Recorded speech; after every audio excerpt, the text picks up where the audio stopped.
Como vocês definem diarreia? Com as palavras de vocês. Não se prendam no Google. Vocês não vão fazer prova online pro resto da vida. Como? O que é uma diarreia? Aumento de deposições líquidas. Aumento de deposições líquidas. Aumento o quê? Mais que uma? Em quantidade, eu não sei. Mais de 4, 5? Pronto, chutou o número, entendeu? Parem de ficar... O problema de estudar com prova online é que a gente fica refém de estudar com consulta de slide, consulta de Google, consulta do amigo e por aí vai. Tá? Então, segundo a Salete, eu aumento mais de 5 oportunidades. Tá bom. E como que estava a consistência das fezes? Amolecidas. Perfeito. Vamos supor que a Ellen queria falar simplesmente assim, ó, é aumento de quantidade nas fezes. Pronto. Tá aí a definição de diarreia. Ou são fezes moles ou fezes líquidas. Pronto. Definimos também. Só que vamos lá, vamos juntar a definição da Salete com essa definição da Ellen aí de fezes líquidas. O paciente de vocês, gente, tem 3 meses de idade. 3 meses, 6 meses de idade, porque a gente está em pediatria, né? Vamos supor que ele tem 6 meses de idade. Quantas vezes por dia vocês acham que um bebê desse faz cocô? Chutem, pelo amor de Deus, gente. 4 vezes. 4 vezes, por exemplo. Ela chutou 4 vezes por dia. Acabamos de ter uma definição que de 4 vezes para cima é uma diarreia. Estão entendendo o ponto que eu estou querendo colocar para vocês? Como assim um número vai te prender? Então, todo bebê que defecar mais de 4 vezes por dia está com diarreia? Não. Beleza. Segundo a consistência das fezes, vocês falaram fezes líquidas, com muita água, etc.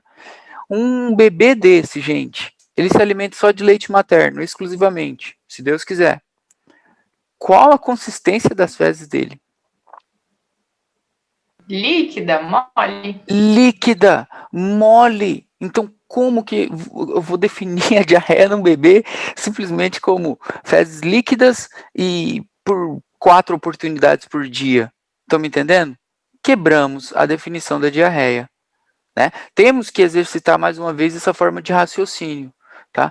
Então, basicamente, não estou falando que a definição de vocês estava errada. Tá certo? Inclusive. Tá? Mas vocês têm que entender o seguinte, por ser pediatria, algumas coisas mudam. Então, aqui, a gente pode falar que a diarreia pode ser tida como uma mudança no padrão evacuatório dessa criança. Tá? Mudou o padrão. Qual que era o padrão do bebê, que eu acabei de dar o exemplo para vocês? Eram 5 oportunidades, 6 oportunidades por dia, as fezes ali molinhas, etc. Só que agora ele está tendo 12 por dia, está chorando, está com gases, estão entendendo? Então mudou o padrão, certo? Então quando muda o padrão, podemos suspeitar de uma gastroenterite, principalmente na situação de um bebê. Tá? Na situação de uma criança um pouco maiorzinha, aí sim, tá? São evacuações mais amolecidas, mais líquidas, acima, vou passar o número para vocês agora, maior ou igual de 3 vezes por dia, não era nem 4, tá? Acima de 3 vezes por dia, tá? De fezes líquidas, amolecidas, tá bom? Essa daí seria. Então, juntando as duas, mudança no padrão e essa definiçãozinha. Como a gente classifica a diarreia? Até vou passando o slide. Como vocês classificam a diarreia? De acordo com o tempo de evolução. Aguda e crônica. Aguda e crônica, muito bem. Estamos no jogo. Perfeita resposta também. Tem que tentar, pessoal. Tá? Então, aguda, persistente e crônica. Essa é a nossa classificação. Tem uma persistente aí no meio, tá? Então, eu tenho diarreia aguda, diarreia persistente e diarreia crônica. Tá? A aguda, gente, que é o tema da nossa aula, inclusive, a gastroenterite aguda, tá? Tem um tempo de evolução menor do que 14 dias. Vocês viram isso em sêmio, só que esqueçam, aquilo lá é para adulto, mas algumas coisas a gente consegue pegar. Menos de 14 dias. E é interessante porque a causa dessa diarreia aguda na grande maioria das vezes, é infecciosa, pessoal. O que quer dizer isso? Se ela é infecciosa, ela é autolimitada. Ela vai acabar. Você tratando ou não, ela vai acabar. Aí, em torno de 5 a 7 dias, ela termina. Tá? Se não terminar, aí, claro, a gente começa a suspeitar de uma outra causa. Tá? E, inclusive, vocês não vão nem tratar a diarreia. Vocês vão tratar a desidratação dessa criança. A diarreia a gente não trata. Ela é autolimitada. Tá? O que eu trato é evitar que essa criança desidrate. Ou que essa criança, por exemplo, perca peso, vamos dizer assim, é um guri que tem essa tendência a ter uma desnutrição, vamos supor assim, tá? Que pode acabar agravando o seu quadro. Tá? Então, voltando, a diarreia aguda, menos de 14 dias de duração, certo? Ela, na maioria das vezes, é infecciosa, ela é autolimitada, em torno de 5 a 7 dias, e ela pode se complicar com quadros de desidratação ou quadros de desnutrição. Tá? Eu sei que é duro ficar falando sem aparecer na câmera aí. Então, tipo, já era difícil antes, imagina assim.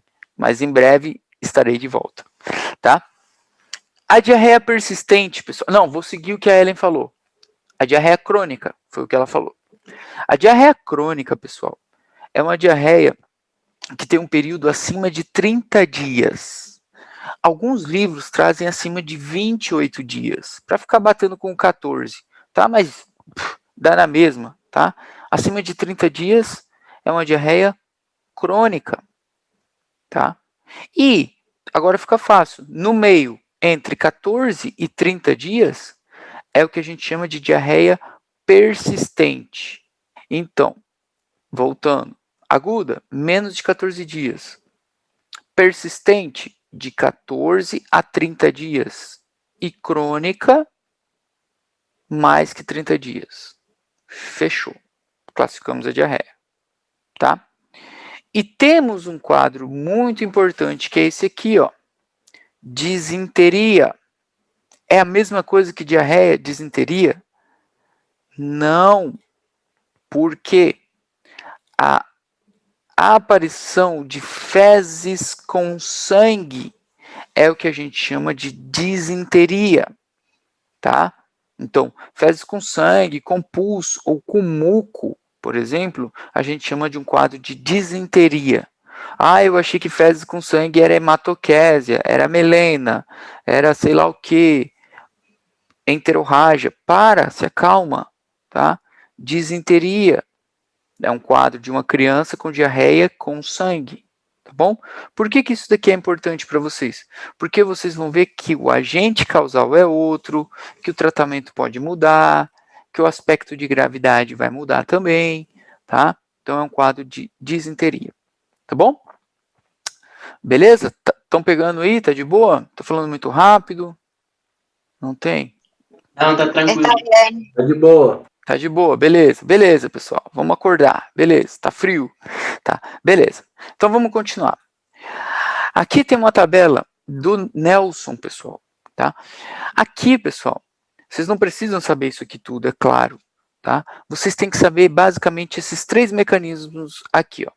O mecanismo da diarreia osmótica, o mecanismo da diarreia secretora, e o mecanismo da diarreia invasiva. Esses 3 aqui são importantes para vocês levantarem, tá? Esses 3, secretora, osmótica e invasiva. O que tem para levar em consideração disso? Para a gente correr. Isso aqui não vou entrar muito em fisiopatologia e blá, blá, blá. O seguinte, se eu estou falando de uma diarreia osmótica, por exemplo, o próprio nome dela já indica tudo para vocês. Osmótica significa o quê? Que tem um acúmulo na luz, certo? Ou seja, um acúmulo intraluminal de um soluto. Puta, não entendi porra nenhuma. O que é soluto? O que é luminal? Beleza, não precisa entender. Da forma mais fácil. Tem algo ali que não foi digerido e nem absorvido. Por exemplo, sabe quem tem intolerância à lactose, por exemplo? Tem um déficit de alguma enzima que quebra o leite, certo? Então, isso daí desencadena um quadro de diarreia, porque eu não consigo absorver esse leite. Então, eu já tenho que pôr para fora. Estão entendendo? Então, esse tipo de diarreia é uma diarreia osmótica. Olha aqui, ó. Déficit de lactase, má absorção, certo? Então, das duas, uma. Ou eu não absorvo, ou eu não digeri, certo? E uma característica muito bacana desse mecanismo, que cai em prova, é que ele cursa com fezes ácidas, certo? E essas fezes ácidas vão dar um eritema perineal no teu paciente. Ele vai ficar com a região ao redor do ânus vermelhinha, porque as fezes são ácidas, vão queimar a pele da região, certo? São fezes extremamente líquidas também, tá? E um detalhe, olha aqui, ó, melhora com o jejum. Por que melhora com o jejum? Ué, se a comida tá fazendo isso, ó, se há algum problema em absorver ou de ter ingerido, ou de ter ingerido e não digerir, tá levando essa diarreia. Se eu fico em jejum, melhora. Mas é claro, né? A criança está com diarreia, está desidratando. Você vai falar para ela não comer nada? Isso é loucura, tá? É só para explicar, tá? Outra importante, vocês pegarem a diarreia secretora. Cadê ela? Aqui em cima. O que a gente destaca na secretora?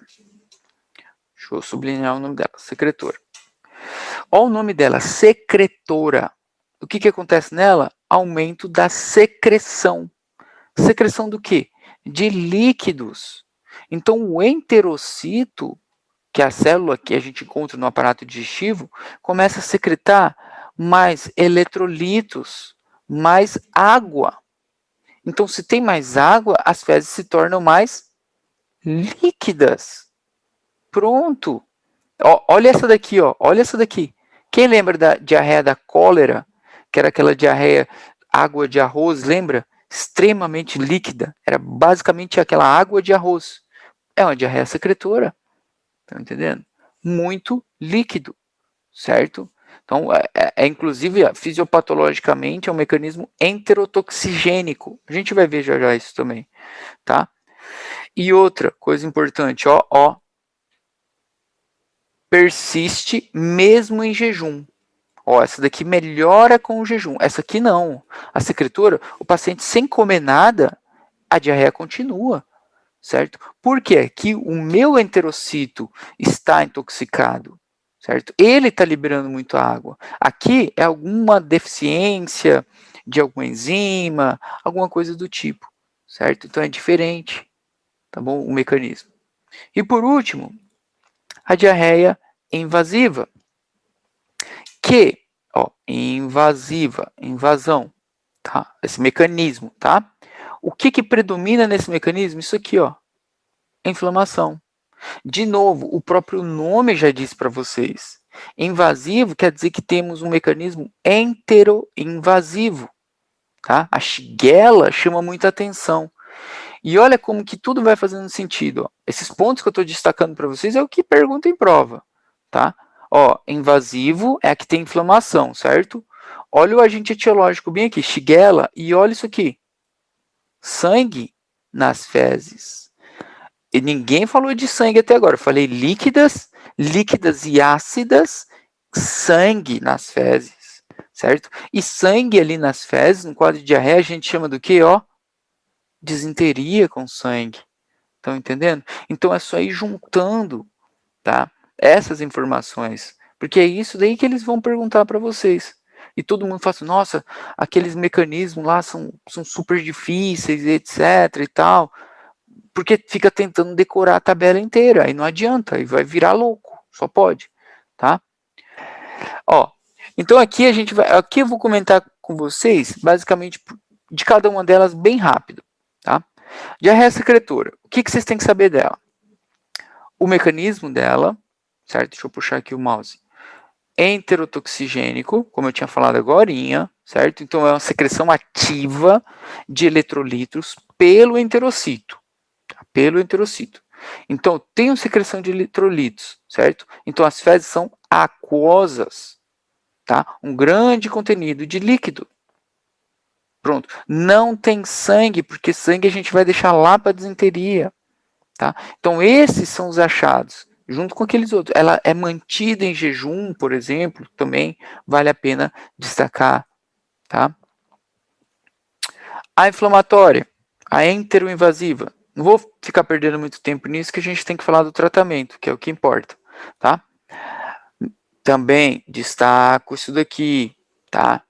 O que muda na inflamatória? Aqui a gente tem uma febre bem alta, certo? É mais importante isso. Tem uma menor absorção, certo?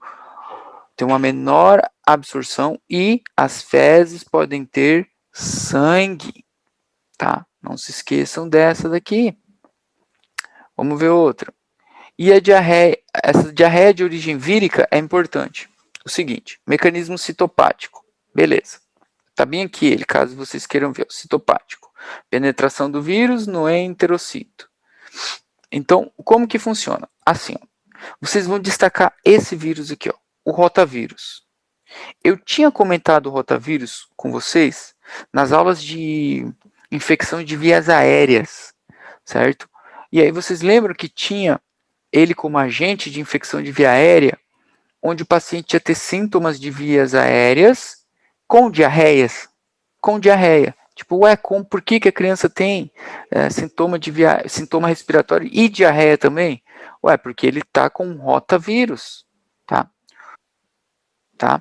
E o rotavírus, pessoal, manifesta, como vocês estão vendo aqui,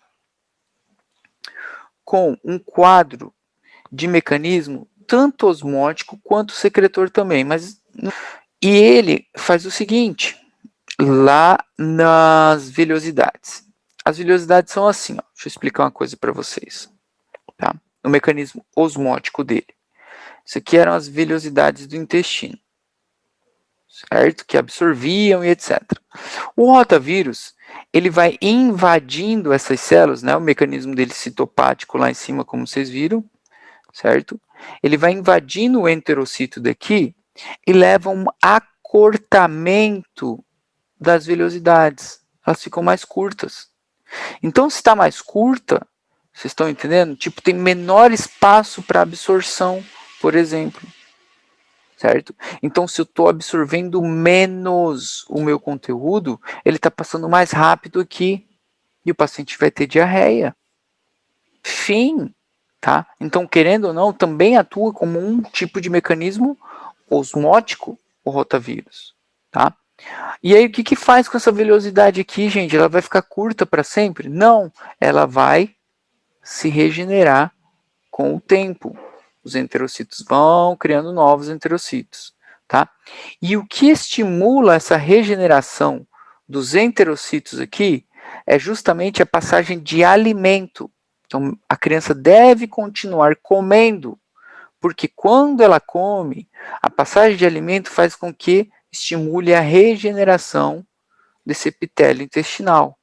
Então, mais um motivo para não suspender a alimentação dessa criança. Pode continuar comendo normal, tá? Então, o alimento regenera o epitélio, tá? O que mais? Sobre essa diarreia aí do rotavírus, também é importante destacar o seguinte, que ela leva a um quadro de eritema perineal, tá? Porque as fezes são ácidas. Ó, aqui, ó, se associa com sintomas catarrales, como eu falei para vocês. Ó, e de novo, déficit de lactasa. Então é da osmótica que eu tinha falado agorinha, tá? É que não fica tão evidente, né? Fica meio que nas entrelinhas, mas vocês têm que ser espertos para ir pegando essas coisinhas e ir juntando, tá? Então a gente vai pegando. Essa diarreia aqui, ela pode ser mais grave, certo? Em pacientes com menos de 2 anos, tá? Ela manifesta de forma mais grave. Só que também há uma forma de prevenir a diarreia por rotavírus, que é a vacina do rotavírus, tá? Então essas crianças, elas são vacinadas, certo? Para o rotavírus. Eles tomam a primeira dose, se eu não me engano, com 2 meses e depois com 4 meses, certo? Então já previne, já ajuda. Não estou falando que ela não vai ter diarreia pelo rotavírus, mas vai ter de forma mais leve. Estão entendendo? Vocês com certeza, vocês têm diarreia por rotavírus aí, volta e meia, por exemplo. Só que como vocês já tiveram muitas vezes durante toda a tua vida, então o teu organismo já sabe como lidar. Uma criança com menos de 2 anos, se não for vacinada, não sabe. Tá? Ainda mais que o sistema imune é um pouquinho fraquinho ainda, né? Ainda tem um sistema imune mais fraco. Tá? Vamos continuar.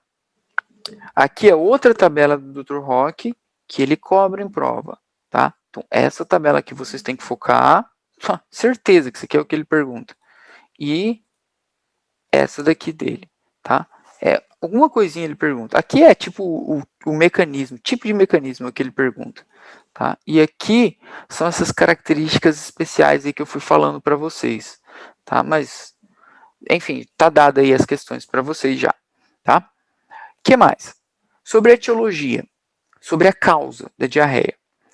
Se vocês forem no Nelson, vocês vão ficar lá umas 3 páginas só falando de causa de gastroenterite aguda, tá? Então não façam isso.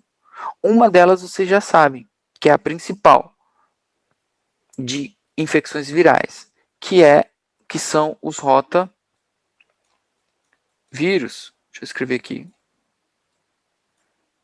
Isso aí foi meu mouse que deslizou, tá? Rotavírus. Acabei de falar. Então, se perguntar, criança com quadro viral de gastroenterite agudo, o agente etiológico quem que é? Rotavírus, tá? Que outro agente etiológico vocês pensariam que poderia causar diarreia em uma criança? Sem ser vírus, tá? Porque vírus a gente já falou. Bacteriano, pronto. Que bactéria pode causar uma diarreia? E. coli. Salmonella. Escherichia coli e salmonella, né? Vamos falar das duas agora. O ponto foi muito bom. A salmonella, inclusive, vamos guardar a salmonella lá para a disenteria, lá para o sangue nas fezes, etc. Deixa ela ali. A Escherichia coli, tá? A E. coli, pessoal, tem 2 tipos aqui importantes que vocês têm que levar em consideração. Uma E. coli que a gente chama de enterotoxigênica, que é a mais frequente. E. coli, porque E. coli. Lembrando, vou lembrar mais uma vez para vocês não se confundirem. A causa mais frequente é viral, tá? E é o rotavírus. A causa mais frequente bacteriana é o Escherichia coli, tá? Enterotoxigênica. Enterotoxigênica. Por que a gente está destacando ela aqui? Vou escrever enterotóxica só, tá? Aí vocês já entenderam. Esse Tzinho aqui, ó, vocês vão lembrar de uma coisa. Essa diarreia aqui é aquele caso clínico que sempre eles colocam em prova. Tipo assim, uma família chegou de viagem, ou viajou para o Caribe, ou viajou para o Brasil, e não sei o que lá. O Brasil, um país pobre, subdesenvolvido, e apresentou quadros de diarreia. Qual o provável agente patógeno? Escherichia coli enterotoxigênica.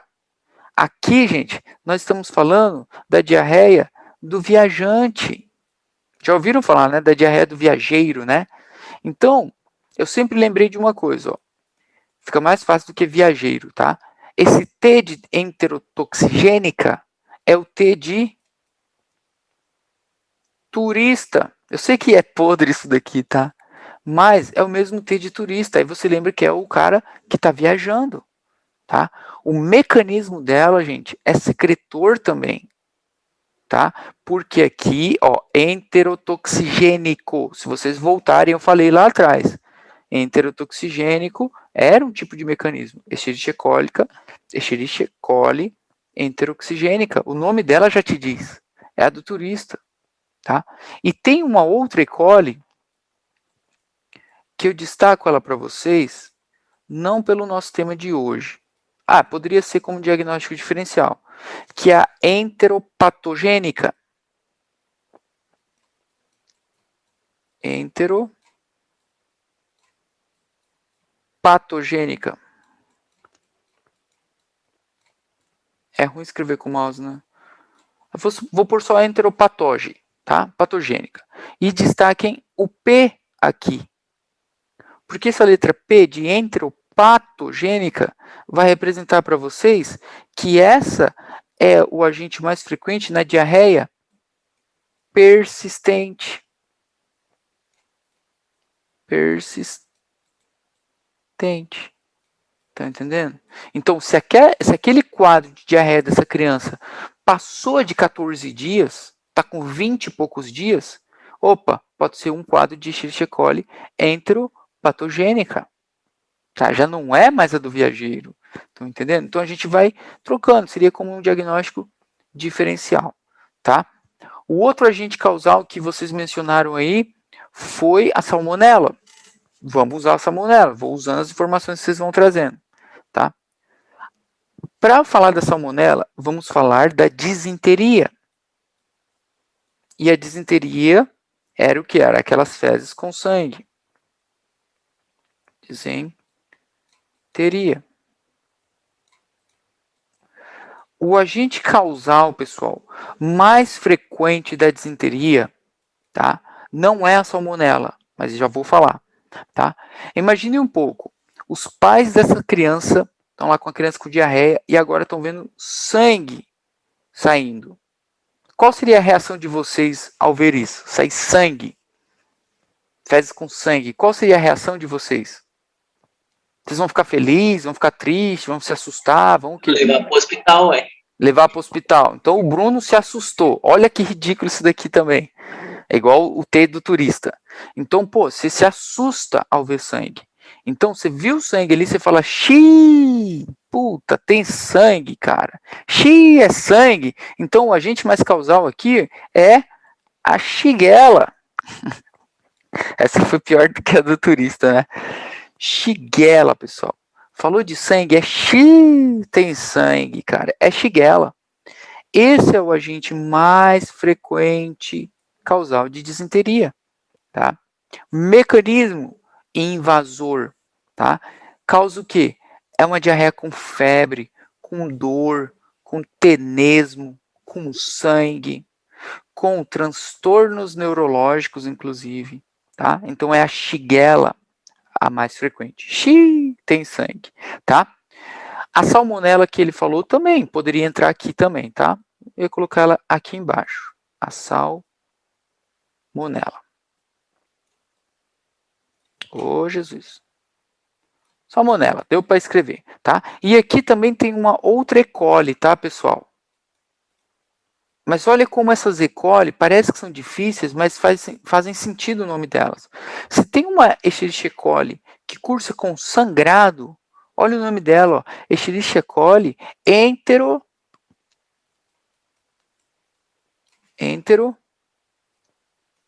hemorrágica.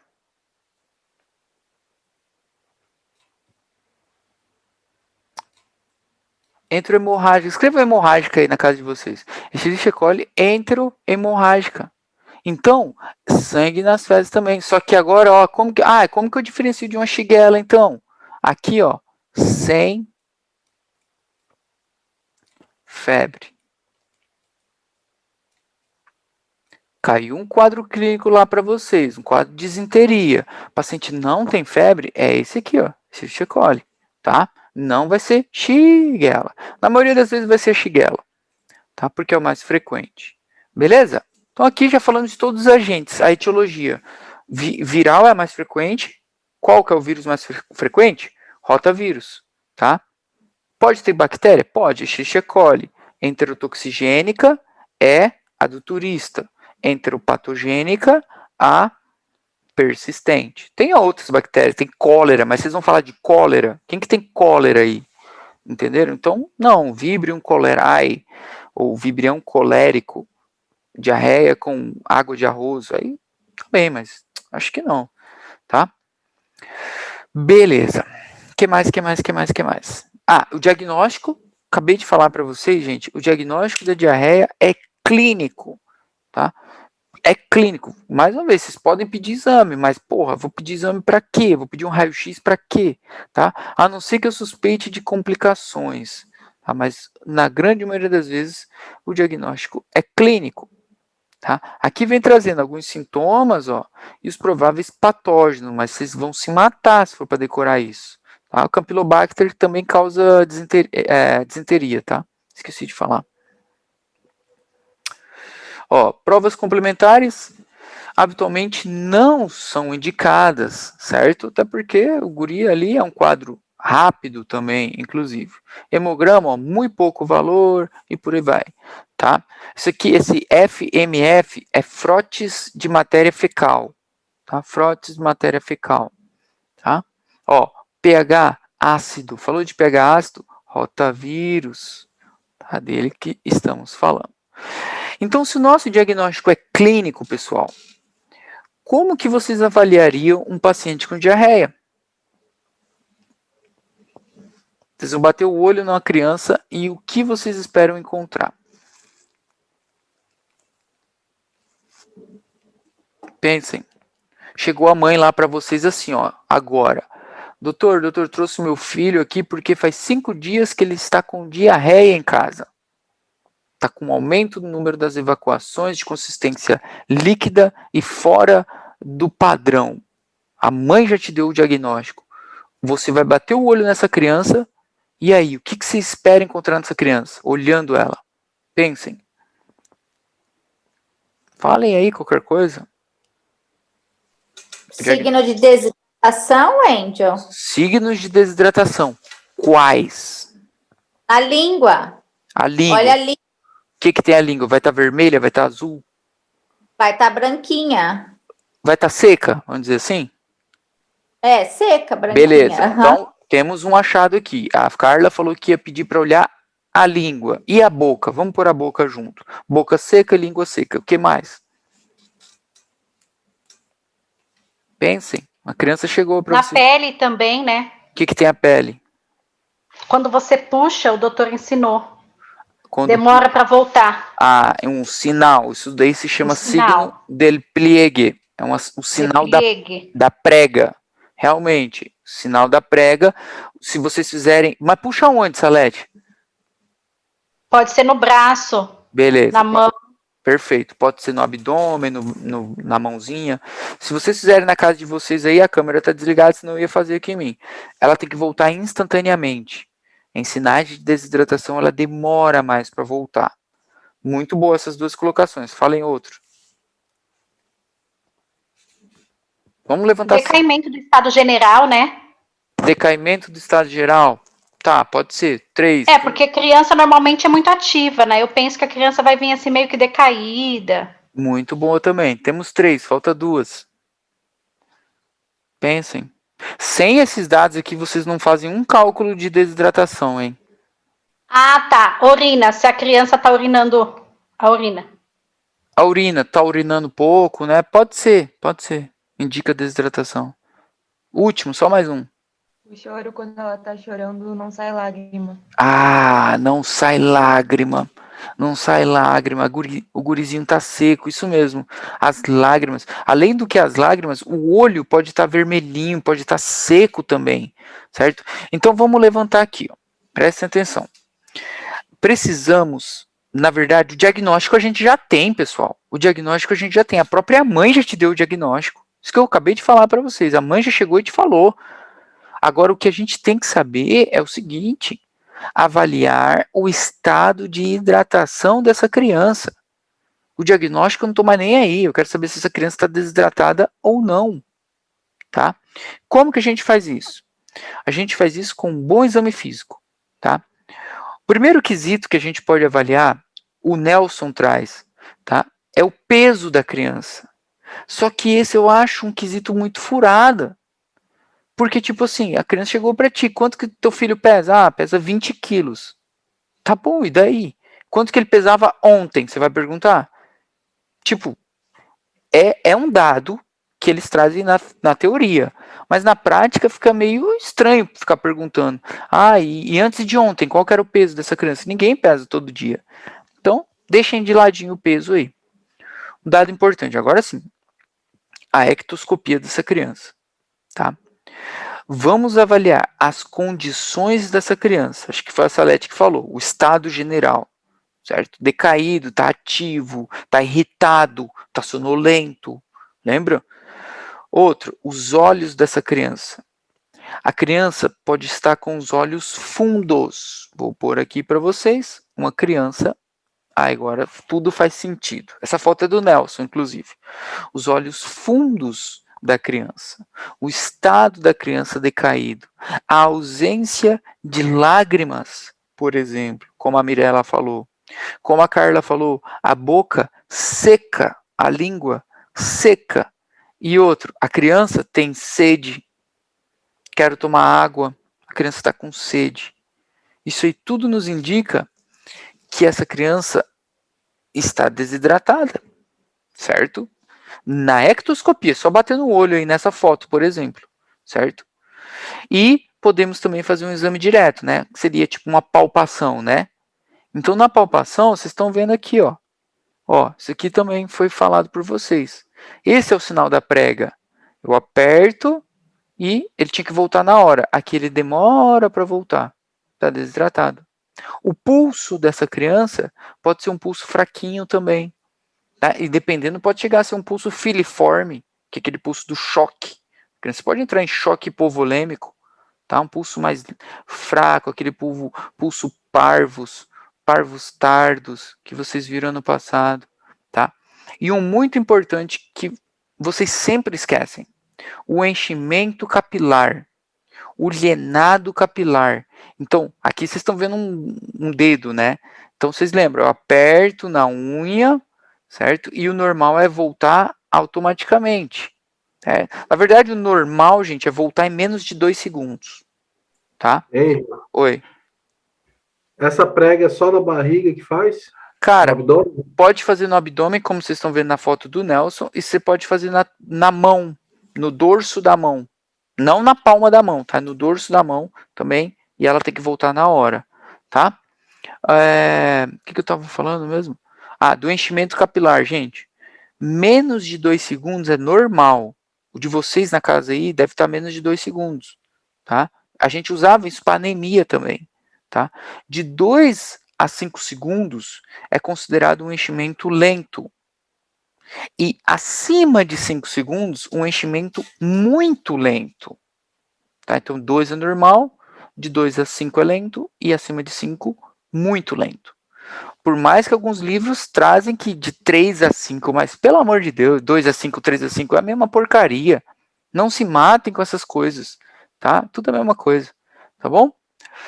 E tudo isso, gente, vai nos categorizar essa criança em um quadro de desidratação grave, em um quadro de desidratação ou sem desidratação. O guri não está desidratado ainda, tá? Por exemplo, tudo isso que vocês mesmos falaram, eu peguei o que vocês falaram. Se a gente não achou nada disso alterado, ou só um achado desse, só a linguinha seca, por exemplo, essa criança não está desidratada, tá? Ainda, tá? Se temos 2 achados desses, qualquer um desses desses achados, temos 2 agora, estamos com uma desidratação. E se temos mais de 2 achados, ou um único achado grave, como por exemplo, tipo, já esse déficit neurológico, por exemplo, é uma desidratação grave. Ó, essa é a tabela do Nelson, gente. Olha o tanto de coisa. O estado mental, a sede, frequência cardíaca, o pulso, respiração, olho, lágrima, boca, plegue cutâneo, lhenado capilar, extremidades, diureses, certo? E a gente classifica em desidratação mínima ou nula, ou sem desidratação, inclusive. Nula é sem desidratação, tá? Certa desidratação significa desidratação e desidratação grave, tá? São vários critérios. Por que isso? Porque no teu quadro clínico vem assim, ó, o ninho de 2 anos de idade se apresenta com boca seca, Tá entendendo? Então eles vão te dando, ó, com boca seca, extremidades frias, por exemplo, lágrimas diminuídas, e aí calcule não sei o que lá a quantidade para sua reidratação, ou calcule a quantidade de líquido, se é um líquido de mantenimento ou de reidratação, tá? Então eu vou precisar saber onde que eu encaixo essa criança, tá bom? E para cá também. Para cá, para a aula de hoje, vocês precisam saber por quê. Se o teu paciente não está desidratado, certo? Seria essa daqui. O tratamento vai no plano A. A gente já vai ver. Se ele tem uma certa desidratação, ele vai para o plano B do tratamento. E se ele tem uma desidratação grave, o tratamento é com o nosso plano C. Já vou falar qual que é cada um desses planos do tratamento para vocês, tá? Mas eu encaixo aqui, tá? Então isso aqui é importante para eu poder falar do tratamento, tá? Para eu tratar essa criança, vamos lá. Complicação, não vou repetir, tá? Eu já falei lá no começo. Complicação é a desidratação, tá? Desidratação e um agravamento da desnutrição, dependendo da criança. Imagina se já é uma criança magrinha, lá da África, do Nordeste do Brasil, ou do Paraguai, um indígena, já é desnutrido e pega uma diarreia, então agrava essa desnutrição. Então, desidratação é a principal complicação. Estou vendo aqui a síndrome hemolítica urêmica. Vocês fizeram história clínica da síndrome urêmica ano passado? E várias pessoas perguntaram assim, essa síndrome urêmica é para criança, não sei o quê. Tá aí. Tá aqui. Sabe quem que causa essa síndrome hemolítica urêmica? Pensem, ó, hemolítica, certo? Tá feia a coisa, né? Shigella de novo. Tá? A diarreia por Shigella pode evoluir com isso daqui, tá? Beleza, então complicação já vimos. E a questão agora do tratamento. Antes de falar do tratamento, vamos falar da prevenção. Como eu previno a gastroenterite aguda? Falem aí. Como a gente previne uma gastroenterite aguda? Lavado de manos das crianças? Lavado de manos. Pronto, já temos o primeiro. O que mais? Só lavar a mão. Não, o armazenamento correto dos alimentos, né? Na refrigeração. Tá, beleza. Pensa, um rotavírus, Escherichia coli, Shigella. Pensa com contexto. Vocês estão falando de criança. O que é bom para uma criança? Vocês coloquem o foco. É pediatria. O que é bom para uma criança? Pensem. Com o que um bebê se alimenta, por exemplo? Leite. Leite materno. Então, a prevenção de gastroenterite aguda, gente, é o aleitamento, é o seio materno. Não é mamadeira, não é guardar alimento na geladeira. É claro, depende da idade da criança, isso daí vocês sabem. Mas trazendo mesmo para dentro da pediatria, o seio materno é uma forma de prevenção. Além do que torna o sistema imune da criança mais forte. Já falamos várias vezes disso. Outra forma de defender essa criança, de prevenir, a vacina. Se a principal causa da gastroenterite é o rotavírus, como que a gente previne, então? Vacinando a criança com a vacina para o rotavírus. E aí, como vocês falaram, saneamento, lavado de mãos, tá? Mas o seio materno e a vacina do rotavírus são importantes, tá? Lembrar. E agora a gente trata, finally, tabelinha da desidratação. Vamos lá, primeiro plano, manejo da nossa criança. Manejo da criança é o seguinte. A nossa intenção aqui, gente, não é tratar a diarreia, não se esqueçam. É evitar a desidratação. A diarreia é autolimitada. Aqui está escrito, ó, tratar diarreia em casa, beleza. Mas a diarreia é autolimitada. A gente vai evitar a desidratação, tá? Então, o que mais? Eu tenho que manter a alimentação dessa criança. Por que eu tenho que manter a alimentação da criança? Para evitar a desnutrição dessa criança.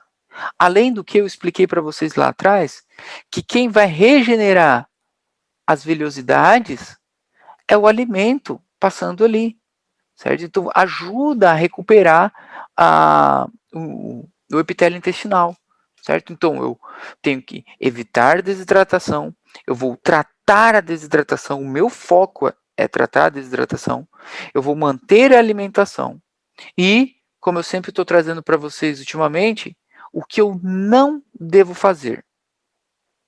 Eu tenho que evitar medicamentos. Não vou dar remédio para essa criança. Puta, não vou dar nenhum antibiótico para essa criança? Não. Não, sim, depende do caso. Se for a Shigella, pode ser, tá? Mas, como um conjunto geral, vamos evitar medicamentos. Quais medicamentos nós não vamos dar num quadro de gastroenterite aguda? Isso não tem no material, tá? Mas é bom saber o que não dá. Primeiro, vou pôr aqui o quadro e vocês têm que falar se sim ou não. O teu paciente está com diarreia e vomitando. Vamos dar um antiemético para ele? Sim ou não? O que vocês Eu acham? daria. O Eu Bruno, daria. o Bruno daria. O Bruno daria. Perfeito. Então vamos lá. É só falar sim ou não, gente. Daí eu comento com vocês. Questão do Bruno. Daria. A gente não deve dar um antiemético com a criança com diarreia se ela estiver vomitando. Por quê? Porque o antiemético leva à sonolência.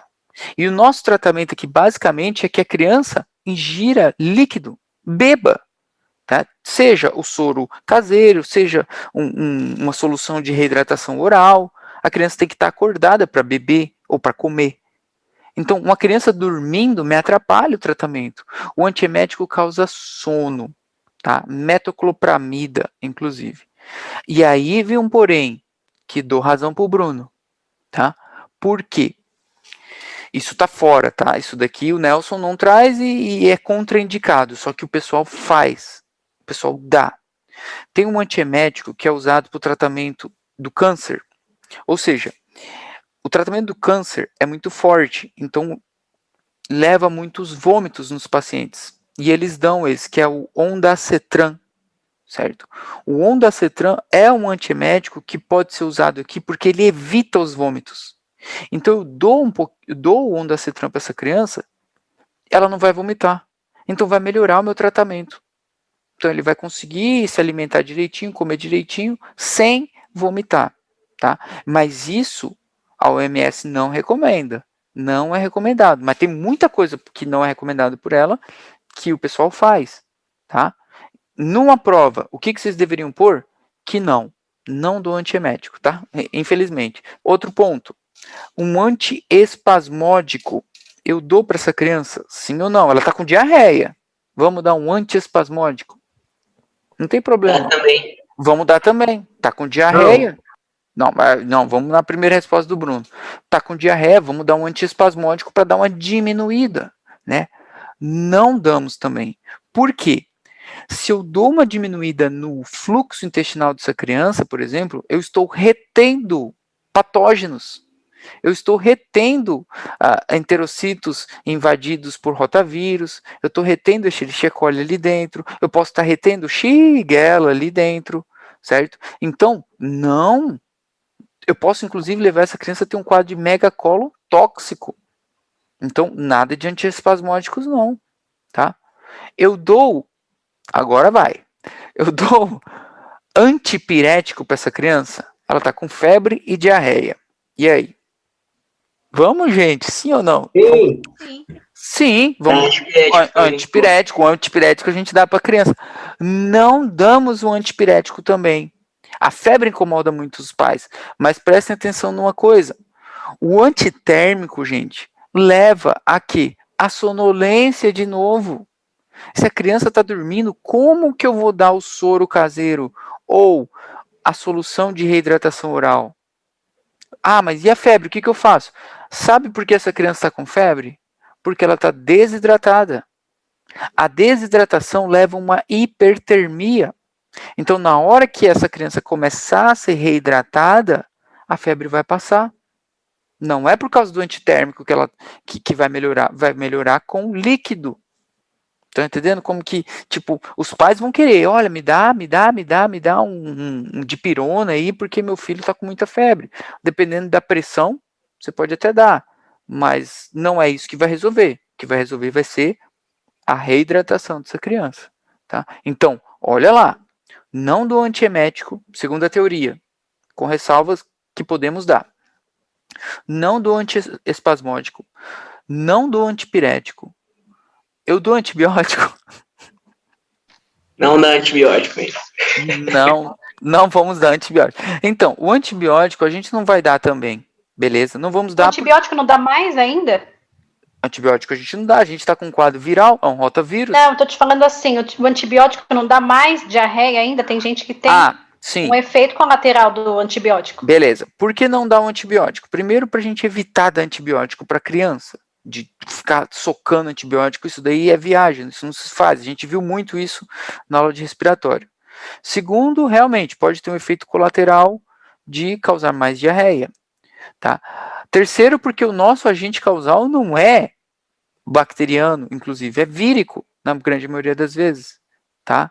Que é o rotavírus, e é um quadro autolimitado. O nosso tratamento aqui não é diarreia, gente, é a hidratação, tá? Quando que eu dou antibiótico? Então, eu posso dar antibiótico. Teu paciente está com cólera. Imagina um pouco, você não vai dar antibiótico para essa criança? Ou com a shigella, né? Sangue nas fezes. Vamos dar ceftriaxona, pelo menos. Estão entendendo? Um antibiótico até mais forte, inclusive, tá? Então, depende da causa, tá? Então, o antibiótico não, de novo, com ressalva que depende da causa. Na desinteria, sim. Tá? Na desinteria. Como que a gente trata, então, essa criança? Vamos tratar a desidratação. Como? Seguinte. Soro caseiro é uma alternativa. Primeira coisa, essa foto aqui explica tudo para vocês. A criança está desidratada, certo? É fácil, eu vou dar água para essa criança. Não vai adiantar, porque eu estou com um problema na absorção aqui. Então, se eu só der água para essa criança, não adianta, certo? Então, vamos pôr aqui água, H2O. Não vai adiantar. E aí estudaram muito e perceberam que não adiantava só dar água. E adicionaram o seguinte, o sódio, o sal, certo? Então, vamos dar água com sal. Por quê? Onde o sal vai, a água vai junto, certo? Então, se eu absorvo o sal, eu absorvo a água também. E aí perceberam que também não dava certo. Por quê? O mecanismo de afetação daqueles agentes patógenos, eles desativam esses canais onde entra o sódio junto com a água dentro da célula, certo? Mas eles descobriram que tem um canal onde o sódio é ligado com o açúcar, que não é inativado. Então, por isso que o soro caseiro que vocês conhecem, ele é água, sal e açúcar. Porque um dos canais que fica ativo, que traz o sódio, que traz o sal, que traz a água lá para dentro, é esse aqui, o da glucosa. Por isso que vocês estão vendo, ó, entra glucosa, sódio, e tá lá, ó, se entra o sal, entra junto a água. E o cara que descobriu isso, pessoal, salvou mais gente do que quem inventou a vacina para o Covid, por exemplo. Salvou aí milhares de bilhares com esse simples soro caseiro aqui. Porque era o que mais matava criança no mundo, era isso. Certo? Mas eu vou pôr um ponto para vocês muito importante agora. O soro caseiro que vocês conhecem, certo? Que é água, sal e açúcar, esse que eu estou falando, ele não reidrata. Ele só mantém hidratado. Então, eu vou repetir. O soro caseiro, ele não reidrata, ele mantém hidratado. Por que eu estou falando isso para vocês? Porque se a gente voltar na nossa classificação lá, ó, A, B e C, o paciente B e C, eles estão, ó, desidratados. O paciente A, não, o paciente A não está desidratado. Então, o soro caseiro funciona para esse aqui. Para esses dois aqui, ó, soro caseiro, não vai funcionar. Porque ele não reidrata. ele só mantém hidratado, tá? Isso daí pode ser uma pegadinha um dia para vocês, tá? Então, como que a gente faz esse tratamento? Tá? Seguinte maneira. Tem 3 planos. Plano A é, vamos tratar o paciente em casa. Sempre dar mais líquido. Dá tudo de líquido. Água, suquinho, não vai dar também Coca-Cola, essas porcarias, tá? Suco, frutas com muitos líquidos e etc. O soro caseiro pode dar aqui também, por mais que o doutor não tenha colocado no slide dele. Isso aqui é uma solução de reidratação oral. Isso aqui é um preparado que já vem pronto, certinho, tá? Um pozinho que você compra na farmácia. Vocês já devem ter visto, tá? Então, posso dar essa solução, tá? Sempre lembrar, após a cada evacuação da criança, vamos dar o sorinho para ele. Tá? O que essa criança pode comer? Essa criança pode comer carne, por exemplo? Pode. Pode comer arroz? Pode. Pode comer banana? Pode. Mamão? Pode. Melancia? Pode. Pode comer macarrão? Pode. Pode comer tudo. Pode manter a dieta normal. A gente fala muito, tipo a avó, né? A abuela, a sogra, fala, tá com dieta. Não, vai comer só. Não, isso aí não pode comer, não, porque vai piorar. Não. Tem é que comer mesmo, tá? É claro, não pode comer pastel, é Burger King, é McDonald's. Aí também zoa tudo, né? Tá? Mas mantém a dietinha normal, tá? Salgadinho aí não dá, tá? Lembrando que o alimento estimula a regeneração do epitélio. Tá? Então, mantemos a dieta normal. Damos água de arroz, caldos caseiros, suco de frutas para essa criança? Verdadeiro ou falso? Aí você tá louco para pôr falso, certo? Porra, o que eu vou dar água de arroz para criança? Eu sou louco? Sim, tá? Sim, vamos dar, tá? Então, pode dar tudo de líquido para essa criança, tá bom? O que mais que tem que fazer? Orientar a mãe com relação aos sinais de gravidade. Tá? E claro, se a criança mama no peito, é leite materno, não precisa discutir. Tem que dar mais leite ainda, tá? Mais leite ainda, tá? Se vocês mandaram a criança para casa, vocês têm que orientar a mãe com relação a signos de gravidade. E quais seriam esses signos de gravidade? É piora do quadro. É falar para a mãe, olha mãe, o tratamento é esse, dá essas orientações, como eu acabei de comentar.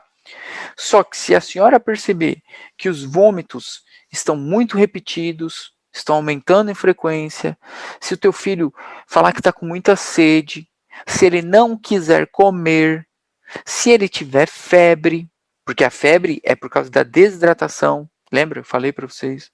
Se aparecer sangue nas fezes, enfim, sinais de piora do quadro, a senhora tem que voltar aqui, tá? Então, essa orientação tem que ser dada. É muito importante. Tá bom? O que mais? Isso aqui, a questão do vômito. Ó. Eu não dou antiemético. Se a criança vomita, eu espero 10 minutinhos e dou de novo o líquido para ela. Tá? Só que mais devagar. Tá? Isso aqui cai em prova também. Se a criança vomita, a gente só vai esperar 10 minutinhos. Tá? Enfim. Zinco. Administrar zinco. Por quê? Que diabos esse zinco faz? O zinco, pessoal, ele vai diminuir a gravidade da diarreia. O zinco vai diminuir o tempo da diarreia.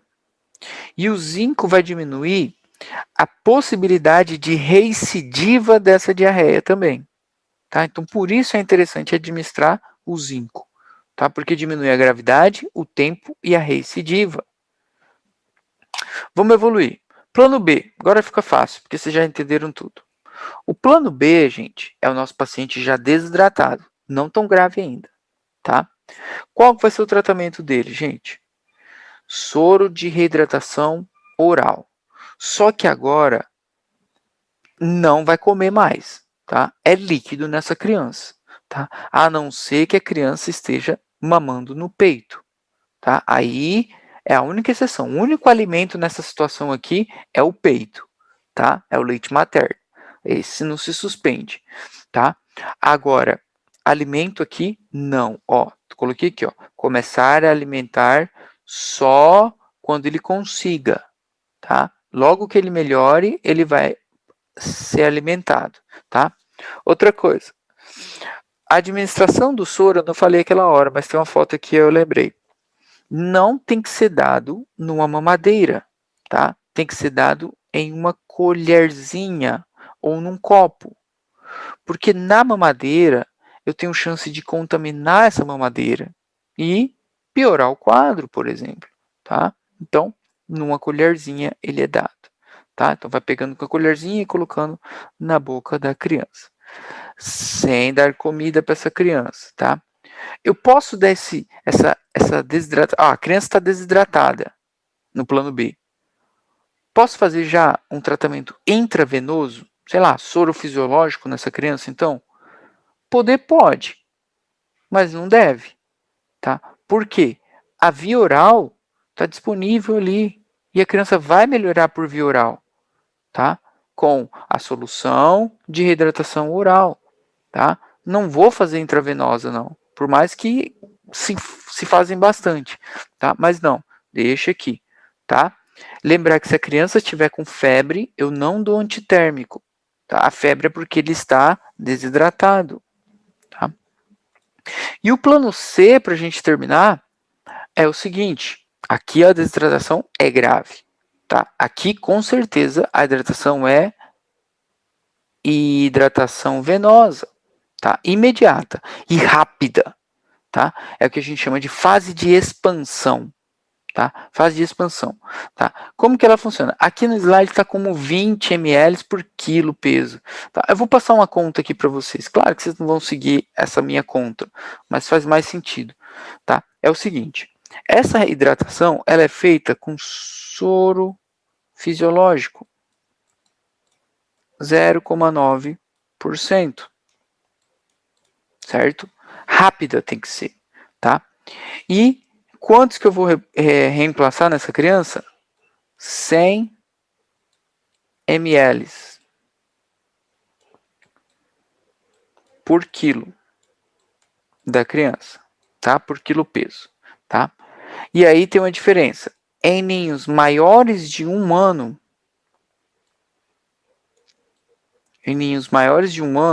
nós vamos ter um intervalo de 3 horas para fazer isso, para reidratar essa criança. E em ninhos menores de 1 ano,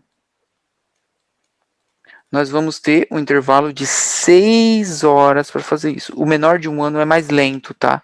Não pode expandir muito rápido, né? Leva uma congestão da criança, tá? E como que a gente faz? É uma regra muito mais fácil, ó. É 30, 30. O que quer dizer 30, 30? É o seguinte, tá? 30, 30. Vou apagar porque senão não vai caber, mas lembre disso, é 30, 30. Como assim? 30 ml por quilo peso, 30 ml por quilo, eu vou passar em 30 minutos. Por isso que se chama 30, 30. Então, em 30 minutos, eu tenho que passar 30 ml por quilo peso. O total era 100, lembra? Certo? E eu tinha 3 horas para fazer isso. Então, olha só como que é fácil isso aqui. Os outros 70 ml que me faltam, eu vou passar em quanto tempo, pessoal? Em 2 horas e meia. Então, eu tenho 2 horas e meia para passar 70 ml. E aí vai totalizar 100, tá? Isso em ninhos maiores de 1 ano, tá? E do outro lado fica mais fácil, ó. São os mesmos 30 ml, certo? Então, vamos pôr 30 ml aqui para não ficar dúvida. Só que agora, gente, ó, o tempo não dobrou? O tempo aqui dobra em 1 hora. 30 ml na primeira hora, tem que passar mais devagar. E os 70 ml aqui, eu vou passar em 5 horas. E vou reavaliar essa criança sempre, tá? E a criança melhorou com isso aqui, ó, que eu acabei de desenhar para vocês. Sabe o que a gente faz? Depois que ela melhorar, vamos voltar para o tratamento com a solução de reidratação oral. Então, tem a intravenosa? Tem. Melhorou? Volta lá para a solução via oral. Fim. Tá? Isso aqui é o que o Nelson traz, esse de 20 ml, esse cálculo aqui é o do Nelson. E o Nelson não traz nem com soro fisiológico, ele traz com cristalóide, né, com Ringer. Tá? Então, sei lá, vai mudar. Depende muito do Nelson e do manual. Tá? Os cálculos são diferentes. Tá? E reidratamos a criança. E aí ela voltou ao tratamento plano B e, por consequência, o tratamento do plano A. E eu acho que é isso. Alguma pergunta, alguma dúvida, algum comentário, alguma fofoca?